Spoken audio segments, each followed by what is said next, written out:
আসসালামু আলাইকুম গাইস। আমরা আজকে কিছু ফিশিংয়ের লাল কোরাল পাইলাম। এগুলো কেউ রাঙ্গা চিটকাও বলে, আবার কেউ রেক্সানা বলে ইংলিশে। তো একদম ফ্রেশ ফিশিংয়ের বরফের মাছ এই মাত্র আসলো। একদম লাল, এই কান দেখেন একদম ফ্রেশ লাল লাল কোরাল।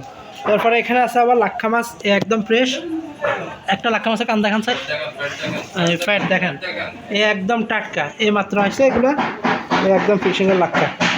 অল্প মাছ পাইছি, যার লাগবে যত দ্রুত পারেন অর্ডার করেন, নইলে পরে পাইবেন না। অর্ডার করতে হলে আমি নাম্বার দিতেছি 0182851400। দোকান হচ্ছে সদরঘাট, চট্টগ্রাম সদরঘাট পেট্রোল পাম্পের সামনে। দোকানের নাম হচ্ছে খাজা গরিবুল্লাহ শাহ এন্টারপ্রাইজ। অতি শীঘ্র দ্রুত যোগাযোগ করেন। একদম ফিশিংয়ের ফ্রেশ এরকম মাছ পাইবেন না, একদম টাটকা। আর 13 তারিখ থেকে জাহাজ বন্ধ থাকবে, প্রায় 1.5 মাসের মতো। আপনারা যে যার লাগবে তাড়াতাড়ি দ্রুত আমাদের সাথে যোগাযোগ করতে পারেন। রাখি, আসসালামু আলাইকুম।